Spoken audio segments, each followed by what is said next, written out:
Sí, si os parece, vamos empezando. Yo voy a presentar el próximo ponente. Él es Jordi Adamuz. Jordi es enfermero, tiene el máster en enfermería y es doctor en Ciencias de la Salud por la Universidad de Barcelona. Es secretario del Grupo de Investigación Enfermera del Instituto de Investigación Biomédica de Bellvitge y su investigación se centra básicamente en dos líneas. La primera es la evaluación de los factores de complejidad de cuidados y los resultados sensibles a la práctica enfermera y la segunda es la mejora de la transición de la alta hospitalaria en poblaciones vulnerables.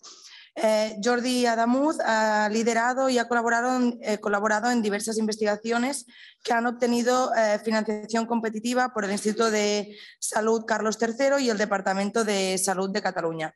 Así pues, damos la palabra a Jordi Adamuz. Muchas gracias.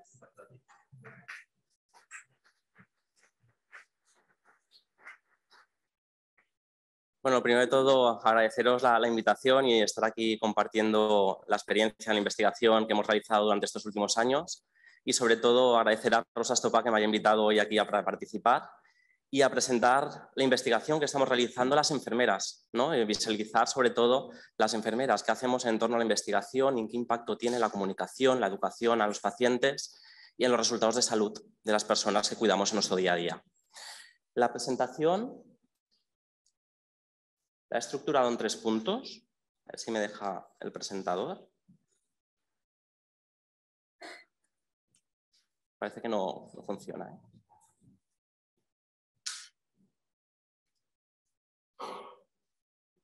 Sí, no hago con él.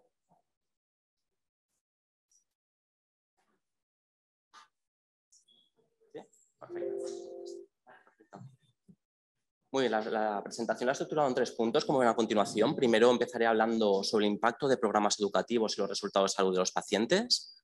A continuación hablaré de la transición de la alta hospitalaria, como ese periodo desde que decimos a los pacientes, los usuarios del sistema de salud, que se van a su domicilio y qué pasa en ese periodo a nivel de educación, comunicación con los pacientes y qué impacto puede tener en la salud de las personas. Y por último, hablaré sobre terminología con la cual estamos registrando las enfermeras en la historia clínica de los pacientes y qué impactos ha tenido esa terminología en los resultados de salud de las personas que cuidamos en nuestro día a día. Me gusta empezar con esta imagen, sobre todo para enfatizar en la idea de que la investigación que os presento a continuación no está hecha solo por mí. Hay un equipo investigador muy potente detrás, no solo formado por enfermeras. La investigación que estamos realizando en los últimos años es multidisciplinar, intentando dar respuesta a las necesidades que tienen las personas. Y esta investigación, si hacemos un clic, han participado, como ven, muchos profesionales, enfermeras, médicos, nutricionistas, trabajadores sociales y otros profesionales de entorno de la salud que han sido muy importantes a lo largo de los proyectos que os presentaré a continuación. Mi trayectoria investigadora empezó en el año 2007, como ven, en el Hospital Universitario de Bellvitge, vinculado a este instituto, que es el Instituto de Investigación Biomédica de Bellvitge. Primero, en el 2007, me adherí a un grupo de investigación dirigido por el doctor Jordi Carratalà, que es del Programa de Enfermedades Infecciosas, en esta línea, como ven en rojo, de infecciones respiratorias y en el huésped inmunodeprimido. Posteriormente, unos años después, me adherí a una línea de investigación propia del Grupo de Investigación Enfermera. En el año 2013 nació el Grupo de Investigación Enfermera vinculado al Instituto de Investigación Biomédica de Bellvitge y cuando la doctora Juve Udina, que es la actual jefa de grupo, me ofreció formar parte de él. Lógicamente yo soy enfermero de profesión y el ciudad cayó por su propio peso que acabará yo formando parte de este equipo de investigación. Deciros que este grupo de investigación ya está acreditado por el AGAUR y ya hace años que llevamos funcionando. Y nuestras líneas de investigación, ¿sobre qué tratamos y de lo que vengo a hablaros hoy? Pues vengo a hablaros sobre todo en esta frase que ven en color negro, ¿no? Que dice, en hospitalización el riesgo de muerte aumenta un 2% cada vez que el paciente hospitalizado es atendido en un turno con una ratio enfermera-paciente insuficiente. Y esto, como ven, está publicado en el New England Journal of Medicine en el año 2011, con lo cual ya hace unos cuantos años que estamos hablando de la ratio enfermera-paciente afecta a la salud de las personas. Y es verdad que cuando vamos a la población general esto no lo conocen, con lo cual aquí tenemos un déficit de comunicación entre enfermeras, ¿no?, y los pacientes usuarios del sistema de salud. ¿Qué hacemos desde nuestro grupo de investigación? Investigamos el impacto de los resultados de salud de diferentes factores. La mortalidad, el reingreso, los eventos adversos. Tradicionalmente, en el ámbito médico, ya se han estudiado factores que pueden influir en estos resultados de salud, como puede ser la pluripatología o las comorbilidades. Se ha estudiado mucho la edad, se ha estudiado la estancia hospitalaria, cómo afecta a los resultados de salud, o la cronicidad.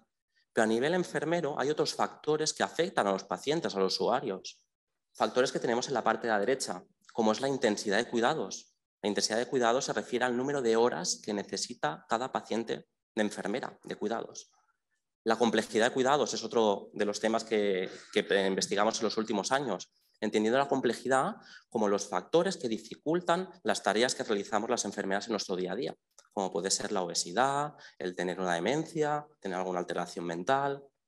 La omisión de cuidados, otro de los factores que estudiamos en los últimos años. ¿Qué se entiende por omisión de cuidados? Como aquellas tareas, aquellas intervenciones que las enfermeras no podemos realizar muchas veces por falta de tiempo. Una tarea que se ha investigado tradicionalmente que afecta a los pacientes puede ser la higiene bucal. Hay pacientes que no pueden hacerse la higiene bucal ellos solos. Y a veces es una tarea, una intervención enfermera, que no realizamos por falta de tiempo en nuestro día a día. Y esto tiene un impacto en los resultados de salud de las personas. Las necesidades educativas, es de lo que vendré a hablaros hoy, de los pacientes, y por ejemplo la detección precoz del deterioro agudo, ¿no? Del riesgo que tienen de deteriorarse en las próximas horas los pacientes que tenemos hospitalizados. Empezaré por el primero de los estudios para enmarcar un poquito el impacto que tienen las necesidades educativas en los pacientes hospitalizados. Este estudio fue parte de mi tesis doctoral, que como ven el título es Impacto de la neumonía adquirida en la comunidad en el consumo de recursos sanitarios posterior a la alta hospitalaria. Y fue realizando mi tarea como enfermero investigador desde el año 2007 en el Hospital de Belvitge, donde detecté que muchos pacientes, alrededor entre el 20 y el 50% de ellos que ingresaban por neumonía, se iban a su casa con dudas. Incluso algunos de ellos reingresaban a los 60 días después de alta. Con lo cual teníamos un déficit de comunicación, de información de los pacientes que teníamos que mejorar. Fue a partir de aquí donde surgieron los objetivos de mi tesis doctoral, que eran estos tres. El primero era detectar los factores de riesgo asociados al consumo de recursos sanitarios, entendido el consumo de recursos como el reingreso, consultas al CAP o las consultas a urgencias. El segundo objetivo fue ver los factores que se asociaban a mortalidad durante el año después del alta y, por último, diseñar e implementar un programa educativo y ver qué impacto tenía en el consumo de recursos sanitarios. Los resultados de esta tesis doctoral se pueden ver reflejados en esta diapositiva en 4 publicaciones. La primera, arriba a la izquierda, vemos que fue la revista Respirology, donde detectamos qué factores se asociaban a reingreso hospitalario. Reingreso, consultas a urgencias y consultas al CAP. Se detectó que un 34% de los pacientes reingresaba, consultaba al CAP o consultaba urgencias por dudas en torno a su seguimiento de cuidados que tenía que hacer durante los 30 días después del alta. ¿Qué factores se asociaban al consumo de recursos sanitarios? El enolismo, tener hospitalizaciones previas o tener un elevado número de comorbilidades, de enfermedades de base. En cambio, los factores que se asociaban a mortalidad, deciros que se detectó que un 7% de los pacientes fallecían después de la neumonía durante el año después del alta, y los factores que se asociaron fueron tener enfermedad pulmonar obstructiva crónica, diabetes, neoplasia, demencia, el reingreso o estar en una residencia. A continuación, en el siguiente estudio publicado en la revista Metas de Enfermería, lo que hicimos es una revisión bibliográfica, preguntándonos qué necesidades educativas tenía el paciente cuando se marchaba a su casa, después de haber padecido una neumonía.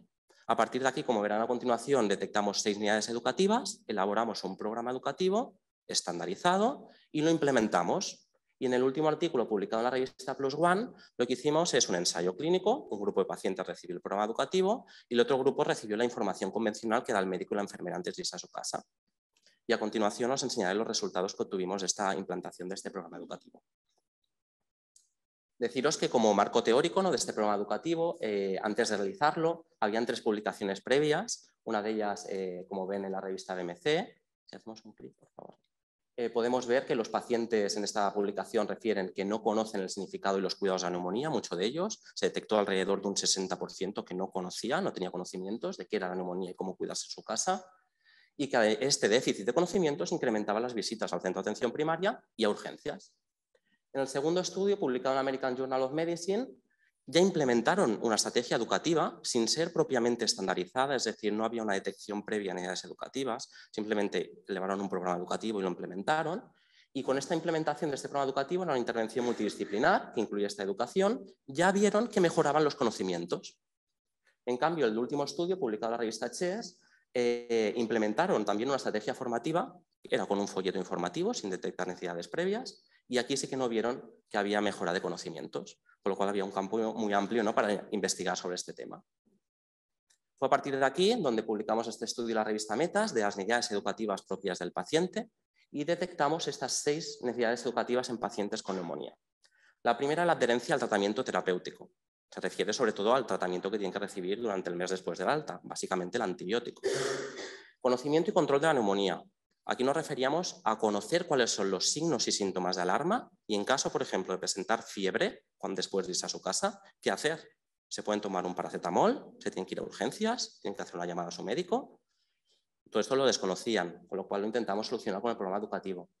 Movilización precoz. Ya habían estudios previos que detectaban que si empezábamos a movilizar los pacientes antes de irse a su casa, a sedestarlos en un sillón, hacerles caminar un poquito antes de irse a su domicilio, mejoraba mucho la evolución del paciente, sobre todo a nivel de capacidad pulmonar y los síntomas de disnea que suelen tener este tipo de pacientes. Igual que la hidratación, siempre y cuando no hubiera contraindicaciones. Y abandono de hábitos tóxicos, tabaco y alcohol, que lógicamente se relaciona con un peor seguimiento de estos pacientes. Sí. ¿Qué hicimos con este programa educativo? A partir de cada una de estas necesidades educativas, a partir del modelo PRECEDE, el modelo PRECEDE lo que nos guía y nos orienta a cómo elaborar los objetivos de este programa. Teníamos 6 objetivos, uno para cada necesidad, y elaboramos 3 objetivos dentro de cada uno de ellos. Objetivos de conocimientos, habilidades y actitudes. Lógicamente queríamos que el paciente se fuera con conocimiento sobre qué era la neumonía, pero también de qué hacer si tenía fiebre o cómo tomarse el tratamiento.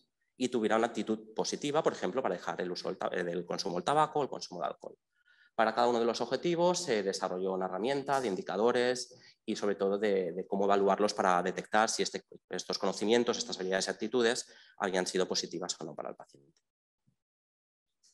¿Qué diseñamos? ¿Qué tipo de estudio? Fue un ensayo clínico con 2 grupos, un grupo control y grupo de intervención, donde la variable principal de estudio fue el consumo de recursos sanitarios, que es una variable compuesta por 3, consultas al CAP, urgencias y reingreso hospitalario. Y el programa educativo fue administrado en 2 sesiones de 30 minutos cada una, previo a la alta hospitalaria, durante el ingreso, de forma individual, realizado por una enfermera formada y preparada para poder hacer esto. Y el consumo de recursos sanitarios se evaluó desde el alta a los 30 días. Y los conocimientos y habilidades y actitudes se evaluaron hasta los 3 meses para poder decir que el programa educativo había sido afianzado a nivel de conocimientos y habilidades y actitudes. ¿Cuántos pacientes se incluyeron? Pues fueron autorizados finalmente 207 pacientes, 102 en el grupo de programa educativo y 105 en el grupo de información convencional.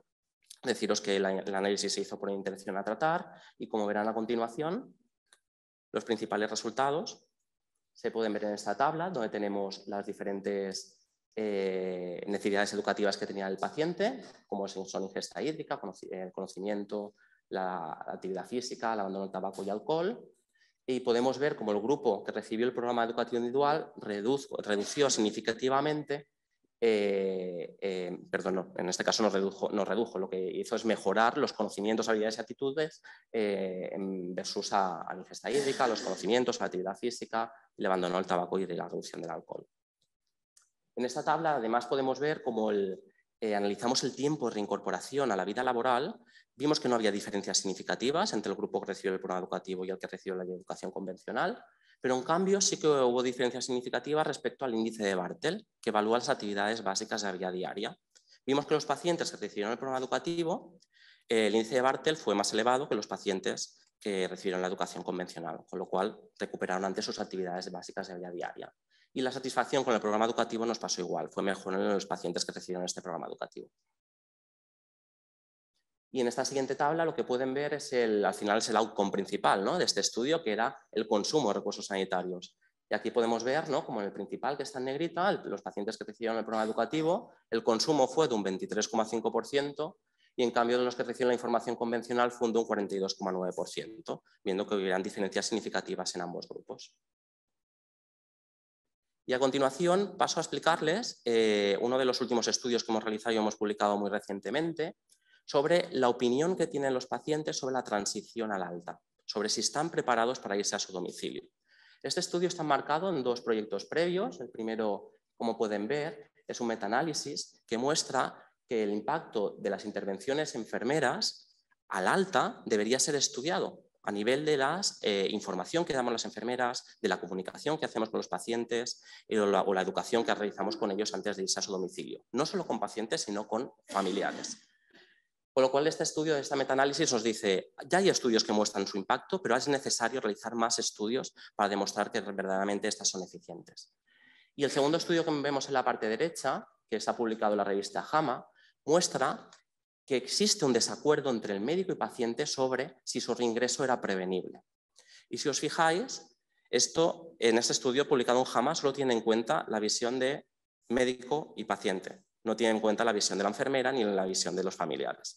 Con lo cual, en base a este estudio, donde muestra este desacuerdo entre médico y paciente sobre los reingresos que podían ser prevenibles, realizamos este estudio con el objetivo de conocer los factores que los pacientes asocian con reingresos prevenibles, identificar el acuerdo entre los diferentes miembros del equipo multidisciplinar.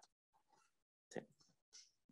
Este estudio ha tenido la financiación de la beca Peris, del Departamento de Salud y del Colegio Oficial de Enfermeras de Barcelona, y se incluyeron 276 pacientes, donde la variable principal de estudio, como pueden ver aquí en la parte de abajo, fue la opinión sobre si el reingreso de los pacientes era prevenible, tanto a nivel del paciente, enfermera, como del médico. Esto como lo hicimos con un cuestionario validado y se le realizó una adaptación al español de Howard y Henderson del año 2014. En este estudio pudimos ver como resultado principal que alrededor del 35% de los pacientes consideró que su reingreso era prevenible, que se podía haber evitado de alguna forma. Sí. ¿Cuáles son los factores que los pacientes identificaron con los reingresos prevenibles? Como ven, el primero, el menor tiempo entre el alta y el reingreso, era un factor que los identificaron los pacientes. El segundo, el no tener las visitas de seguimiento programadas, es decir, que el paciente se fuera de alta sin saber cuándo tenía que volver al sistema sanitario o cuándo tenía que acudir a su centro de atención primaria. El tercer factor, no tener su medicación revisada, es decir, si iba de alta con una hoja que le decía con la medicación que tenía que tomar, pero no le habían explicado cuándo se tenía que tomar, cómo tomársela y qué efectos adversos podía tener. El tener dudas al alta, que no habían sido, nadie había resuelto, ni el médico ni la enfermera. El menor nivel de satisfacción con su equipo del alta. El tener también dudas sobre el seguimiento que tenían que seguir estos pacientes y el tener dudas sobre los cuidados que tenían que tener durante el alta hospitalaria. Por último, como vemos en la tabla de la derecha, el porcentaje de acuerdo entre paciente y médico fue de alrededor de un 20% y entre paciente y enfermera de un 31,2%. Cuando sumamos este grado de acuerdo, al final tenemos un porcentaje de acuerdo global de un 55,4%. ¿Qué vemos? Que cuando se incorpora la opinión de la enfermera, este porcentaje de acuerdo aumenta en relación con el paciente. Como conclusiones generales de estos dos estudios, del primero de los programas educativos en pacientes con neumonía, podemos ver que la implementación de un programa educativo estandarizado, identificando las necesidades educativas, mejora los conocimientos y las habilidades de los pacientes. ¿Respecto a qué? A la hidratación, a la adherencia al tratamiento, al manejo de la enfermedad, la actividad física y el abandono de consumo de tóxicos. Además, que los pacientes tienen mayor nivel de satisfacción, se van más contentos a su domicilio. Y por último, que los pacientes que reciben además este programa educativo disminuye el consumo de recursos sanitarios. Y al final estamos hablando de gasto sanitario también. Y por último, como conclusiones de este último estudio, de la transición de la alta hospitalaria, podemos ver que la comprensión del paciente sobre su diagnóstico y educación al alta aún es subóptima. Tiene un amplio nivel de mejora. Y por último, que la concordancia de la opinión entre enfermera, médico y paciente sobre los reingresos evitables es más elevada cuando tenemos en cuenta la opinión de las enfermeras. Con lo cual, una conclusión de este estudio era incorporemos la opinión de la enfermera para decidir cuándo es el mejor momento de la alta hospitalaria. Como retos de futuro, ¿hacia dónde tenemos que ir? Pues que hemos visto a partir de estos estudios que os acabamos de enseñar, diseñar programas educativos individualizados en base a la evidencia es beneficioso para el paciente. Con lo cual, incorporémonos. Ahora, por ejemplo, tenemos una tesis doctoral presentada en el Hospital de Bellvitge hace muy poquito de una enfermera que realiza el mismo estudio, pero pacientes con cardiopatía, con insuficiencia cardíaca, antes de marchar a su domicilio, mostrando resultados muy similares, mejorando la adherencia del paciente, disminuyendo el consumo de recursos sanitarios. ¿Qué tenemos que hacer? ¿Hacia dónde tenemos que ir? Hacia desarrollar nuevos modelos de transición de cuidados, que incorporen no solo la visión del médico y de la enfermera, la del paciente. Preguntemos al paciente si está preparado para irse, si tiene toda la información. ¿Qué más tenemos que hacer? Desarrollar nuevos sistemas de seguimiento. Ahora tenemos las APPs, que ya hemos hablado antes, ¿no? De las APPs. Incorporémosla con cuidado, por supuesto, pues no se puede aplicar a todos los pacientes y a todos los contextos, pero incorporémoslas y demostremos qué impacto tiene el resultado de salud de las personas. Y por último, ¿qué tenemos? Estamos en la nueva era, ¿no? Big Data es algo real que ya tenemos en los sistemas de salud. Tenemos millones de datos. Esos millones de datos los podemos utilizar para mostrar qué está pasando con nuestros pacientes. ¿Mejoran los conocimientos o mejoran? ¿Qué impacto tienen los resultados de salud? Y la inteligencia artificial, que es un pasito más, ¿no? Que nos ayuden a los profesionales al final a tomar las mejores decisiones. Y por último, ya quería acabar con estas dos diapositivas, quería hablaros sobre comunicación, terminología y salud, ¿no? Porque al final es el ámbito de esta jornada. Quería mostraros esta pirámide, que no sé si la conocen, es la pirámide del conocimiento. Esta pirámide nosotros la utilizamos mucho en la unidad donde yo trabajo, del Hospital de Belvitge. Yo trabajo en una unidad que se llama Unidad de Soporte Enfermero a Sistemas de Información. Y lo que intentamos es ayudar a las enfermeras a transformar el dato que ellas registran en la historia clínica, porque se pasan el día haciendo muchos clics en la historia clínica, y transformar ese dato en información. Y esa información en conocimiento. Conocimiento para la enfermera asistencial y para la enfermera gestora, que impacte los resultados de salud de las personas. Y al final este conocimiento, lógicamente, que se transforme en sabiduría. Y estos son los objetivos que tenemos desde nuestra unidad. Transformar estos datos en conocimiento y que tenga evidencia científica. En esta unidad donde yo he trabajado, deciros que forma parte del Instituto Catalán de la Salud, que ya lo conocéis. Tenemos varios hospitales públicos aquí a nivel de Cataluña. Y es ya hace 15 años que tenemos implantado el sistema de la historia clínica electrónica. Y deciros que para nosotros ha sido muy importante, ya hace 15 años que tuvimos esta reflexión, con qué lenguaje registrábamos las enfermeras. Y esta es una pregunta que nos hicimos todas las enfermeras que formamos parte del Instituto Catalán de la Salud. ¿Con qué lenguaje queremos registrar lo que hacemos las enfermeras? Entonces teníamos un lenguaje internacional, que no sé si os sonará, es el NANDA, que nos explican a todas las enfermeras, NANDA Nikinok. Y las enfermeras del ICS dijimos, no nos sirve. Es un lenguaje muy abstracto, sirve muy bien para comparar resultados entre hospitales, pero yo para registrar si ese paciente tiene una herida quirúrgica y cómo curo esa herida, no me sirve. Con lo cual, buscamos otros lenguajes. Tuvimos la suerte que a nivel de Cataluña tenemos a la doctora Jove Udina, que es enfermera, que ella hace ya más de 20 años que lleva desarrollando un lenguaje, que es el lenguaje ATIC, a nivel enfermero. Y es un lenguaje que se llama lenguaje de entrada. Si nosotros buscamos a nivel bibliografía sobre los lenguajes de entrada y lenguajes de salida, Nanda, Nikinok son lenguajes que sirven mucho para compararse entre hospitales, son más abstractos. Y luego tenemos lenguajes que le llaman lenguajes de entrada o lenguajes de interfase, que caminan entre el lenguaje natural de la enfermera con el cual nos comunicamos y estos lenguajes que son lenguajes estandarizados que se van utilizando más tiempo, como es la Nanda. Hacer este cambio para nosotros fue fundamental para poder tener resultados en salud de los pacientes que cuidamos en nuestro día a día. ¿Para qué nos ha ayudado este lenguaje ATIC? Pues para poder evaluar la continuidad de cuidados, para tomar decisiones, para hacer investigación y educación con los pacientes, para evaluar los resultados de salud y, por último, para la visibilización de las enfermeras. Con esto ya sí que acabo.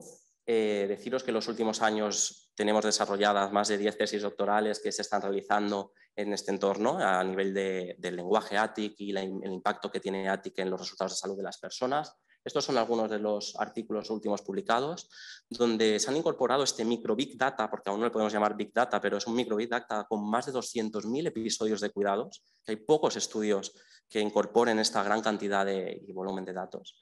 Y para nosotros es muy importante poder visualizar qué hacemos las enfermeras y qué impacto tienen los resultados de salud de las personas. Y acabaré así con esta última frase que dice: la ciencia se compone de errores, que a su vez son los pasos hacia la verdad, que yo creo que enmarca muy bien qué es lo que hacemos todos en la ciencia, ¿no? Que lo que mostramos hoy seguramente de aquí a 5 años vendrá alguien y nos dirá: está muy bien lo que hiciste, pero hemos evolucionado, ¿no? Y muchas gracias.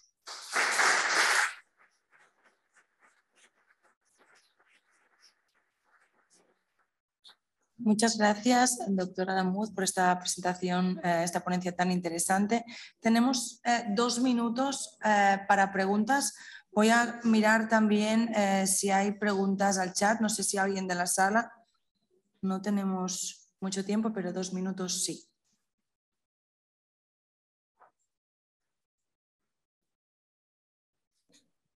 Hola, hola. Vale. Hola, muchas gracias.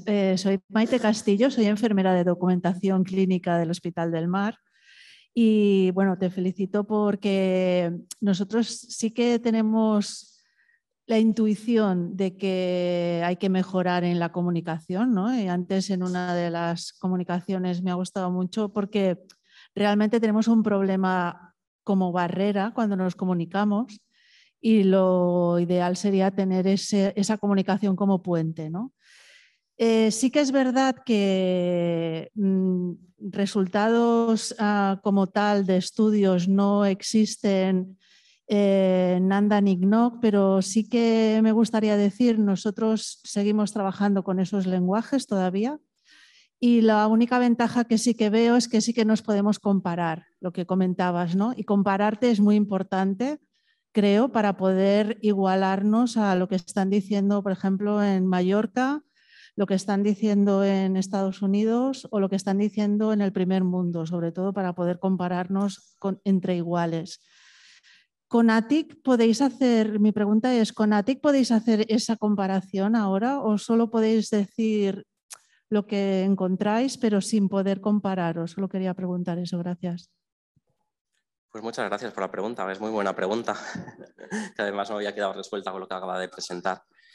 Nos podemos comparar, sí, con ATIC, y esto es gracias a la tesis doctoral de la doctora Juve Udina, que es la creadora del lenguaje ATIC. En esta tesis doctoral existe un mapeo de ATIC con Nanda, que lo que nos permite es compararnos con otros hospitales. Con lo cual, esto se ha realizado, el mapeo no está solo realizado con Nanda ni Gnog, sino con otras terminologías, y esto nos favorece poder hacer esta comparación. Además, simplemente puntualizar, para nosotros, al final, el reflejo de la penúltima diapositiva donde explicaba Nanda y ATIC, para mí no son contrapuestos, sino que al final son lenguajes que los dos nos sirven para explicar qué hacemos las enfermeras. Nosotros utilizamos ATIC en el Instituto Català de la Salud, en los hospitales, porque nos sirve para explicar qué es lo que hacemos a la enfermera de pie de cama, por decirlo así, la enfermera asistencial, para notar qué es lo que hace. Pero luego para hacer la comparativa, si la hacemos con Nanda, la hacemos con CIE, la hacemos con CIPE, con múltiples lenguajes que hay, pues es lo mismo que nos pasan pues, a otros profesionales. Ya. Tienen muchos lenguajes. Lo que veía era que no veo la ventaja de hacerlo en ATIC para después mapearlo a Nanda, si directamente lo podríamos hacer. De hecho, lo hacemos en Nanda y no, que nosotros era solo la duda. ¿Qué hacíais? ¿Mapeáis? Vale, sí. Gracias. La ventaja sí, es para la enfermedad asistencial. Porque ya sabemos que el lenguaje Nanda es muy abstracto y una herida quirúrgica, si buscamos en su diccionario clínico, la herida quirúrgica no existe. Existe una palabra que se llama deterioro de la integridad tisular. Y para alguna enfermera encontrar esta palabra, o esta frase en este caso, es complicado, ¿no? Entonces, en buscar herida quirúrgica, que es lo que hablamos todos, pues al final es un diccionario clínico que tenemos, ¿no? Y que utilizamos en la práctica diaria. Ni mejor ni peor, simplemente para la enfermedad asistencial. Gracias. Bien, pues creo que se ha terminado el tiempo, si no ya luego. Muchas gracias.